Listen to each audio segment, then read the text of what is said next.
Chaurasia India insight channel में आपका स्वागत है। बढ़ते कुछ खास खबरों की ओर। रक्षा मंत्री राजनाथ सिंह ने पूर्वी लद्दाख में एलएसी पर जारी तनाव को लेकर गुरुवार को राज्यसभा में कहा कि देश हित में चाहे जितना बड़ा या कड़ा कदम उठाना पड़े, भारत पीछे नहीं हटेगा। उन्होंने कहा, हमारे जवान चीनी सेना से आंख मिलाकर खड़े हैं और सदन से उन्हें इसी हौसले को बढ़ाने का संदेश देना चाहिए। प्रधानमंत्री नरेंद्र मोदी गुरुवार को 70 साल के हो गए और उन्हें राष्ट्रपति रामनाथ कोविंद, मंत्रियों, मुख्यमंत्रियों और विपक्षी नेताओं ने बधाई दी। राष्ट्रपति ने कहा, आपने भारत के जीवन मूल्यों व लोकतांत्रिक परंपरा में निष्ठा का आदर्श प्रस्तुत किया है। कांग्रेस नेता राहुल गांधी और दिल्ली के मुख्यमंत्री अरविंद केजरीवाल ने भी प्रधानमंत्री को शुभकामनाएं दी। जर्मनी की चांसलर एंजेला मार्केल ने पत्र लिखकर प्रधानमंत्री नरेंद्र मोदी को उनके 70वें जन्मदिन की बधाई दी। उन्होंने लिखा, पिछले नवंबर में इंडो जर्मन इंटर गवर्नमेंटल कंसल्टेंस में हुई मुलाकात में मेरी कुछ यादें हैं। बतौर मार्केल, निजी तौर पर मैं आपको अच्छे भविष्य की शुभकामनाएं देती हूँ, विशेष रूप से इस असामान्य रूप में स्वास्थ्य, खुशी और पूर्णता की। रक्षा मंत्री राजनाथ सिंह ने गुरुवार को कहा, चीन अरुणाचल में भारत चीन सीमा के पूर्वी क्षेत्र में हमारी 9000 वर्ग किलोमीटर जमीन पर दावा करता है। उन्होंने कहा, पिछले कुछ दशकों में चीन ने सीमावर्ती इलाकों में सेना की तैनाती बढ़ाने के लिए अपने बड़े पैमाने पर इंफ्रास्ट्रक्चर बनाया है। हमारी सरकार ने भी बॉर्डर इंफ्रास्ट्रक्चर के लिए बजट बढ़ाया है। कांग्रेस नेता अहमद पटेल, सीपीएम महासचिव सीताराम येचुरी, डीएमके नेता कनिमोझी समेत विपक्षी दलों के नेता गुरुवार को दिल्ली दंगों को लेकर राष्ट्रपति रामनाथ कोविंद से मिले और निष्पक्ष जांच की मांग की। कनिमोझी ने बताया, दिल्ली दंगों को सीएए प्रदर्शन से जोड़ा जा रहा है और नेताओं, एक्टिविस्ट, अर्थशास्त्रियों, आम जनता और छात्रों को निशाना बनाया जा रहा है। केंद्रीय राज्य मंत्री जितेंद्र सिंह ने राज्यसभा में गुरुवार को बताया कि सिविल सेवा परीक्षा से सीसैट हटाने का सरकार का कोई प्रस्ताव नहीं है। उन्होंने बताया कि सीएसई में साक्षात्कारों के स्थान पर मनोवैज्ञानिक परीक्षण शामिल किए जाने की भी बात गलत है। गौरतलब है कि सीसैट सीएसई के प्राथमिक चरण का हिस्सा है।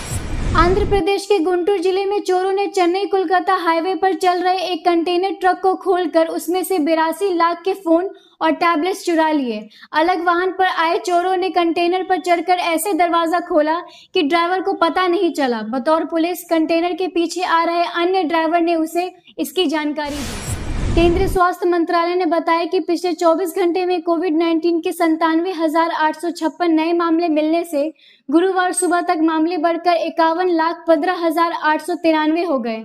वहीं देश में कोरोना वायरस संक्रमण से मरने वालों की संख्या बढ़कर 83,230 हो गई। गौरतलब है, कुल मामले में से 40,22,050 लोग ठीक हो चुके हैं, जबकि 10,09,885 मामले सक्रिय हैं।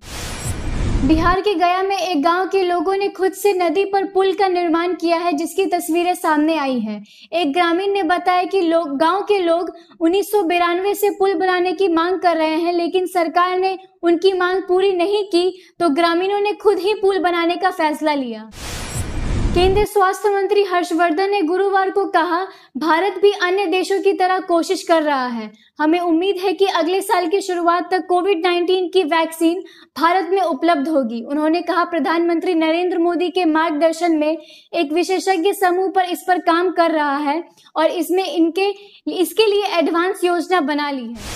एनआईए ने सोना तस्करी मामले में गुरुवार सुबह केरल के उच्च शिक्षा मंत्री केटी जलील से पूछताछ की। कांग्रेस, बीजेपी समेत विपक्षी दलों ने मंत्री के इस्तीफे की मांग की है। हालांकि मुख्यमंत्री पी विजयन ने जलील का बचाव करते हुए कहा कि उन्हें राजनीतिक तौर पर निशाना बनाया जा रहा है और उन्होंने कुछ गलत नहीं किया। गृह मंत्रालय के अनुसार अनुच्छेद 370 हटाए जाने के बाद जम्मू कश्मीर में आतंकी घटनाएं 54% तक कम हुई है।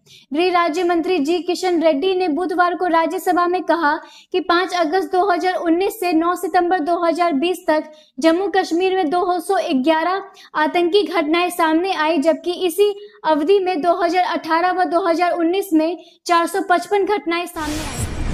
केंद्र सरकार में शामिल शिरोमणि अकाली दल के राज्यसभा विप प्रमुख नरेश गुजराल ने अपने सांसदों को विप जारी कर कृषि से जुड़े 3 विधेयकों को खिलाफ वोट करने को कहा है। दरअसल शिरोमणि अकाली दल प्रमुख सुखबीर सिंह बादल ने कहा कि इन विधेयकों को लेकर पंजाब के किसानों, हाड़तियों और व्यापारियों के बीच बहुत शंकाएं हैं।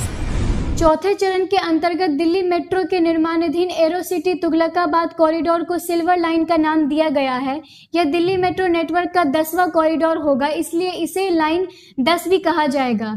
डीएमआरसी के कार्यकारी निर्देश अनुज दयाल ने कहा, मजलिस पार्क से मौजपुर कॉरिडोर पिंक लाइन का विस्तार है, जबकि जनकपुरी वेस्ट से आरके आश्रम कॉरिडोर मर्जेंटा लाइन का विस्तार है।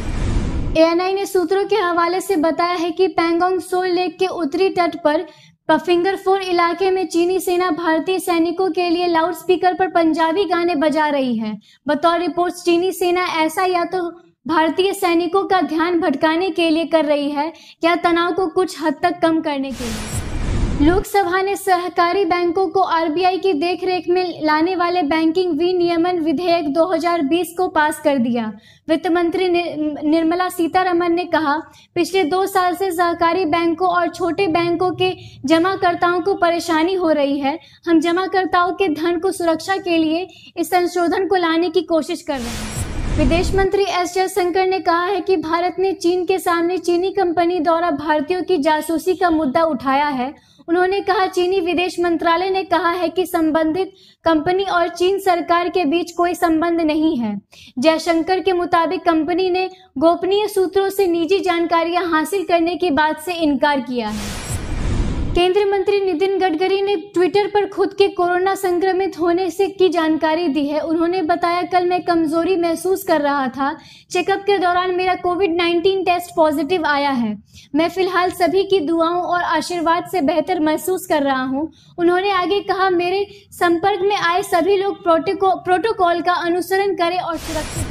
प्रधानमंत्री नरेंद्र मोदी शुक्रवार को वीडियो कॉन्फ्रेंसिंग के जरिए बिहार में 516 करोड़ की लागत से निर्मित कोसी रेल महासेतु सहित 12 रेल परियोजनाओं का उद्घाटन करेंगे। इस पुल के शुरू होने से निर्मली से सरायगढ़ की 998 किलोमीटर की दूरी घटकर मात्र 22 किलोमीटर रह जाएगी। गौरतलब है, क्षेत्रवासी 86 साल से महासेतु बनने का इंतजार कर रहे हैं। आज भारतीय शेयर बाजार में गिरावट दर्ज की गई। सेंसेक्स 323, वही निफ्टी 88 अंक टूटा। आखिर में आज का इतिहास। आज ही के दिन 1948 में हैदराबाद भारतीय संघ में शामिल हुआ था। आज के लिए बस इतना ही। इसी के साथ मेरी वीडियो को लाइक और शेयर कर मेरी चैनल को सब्सक्राइब जरूर करें। जय हिंद।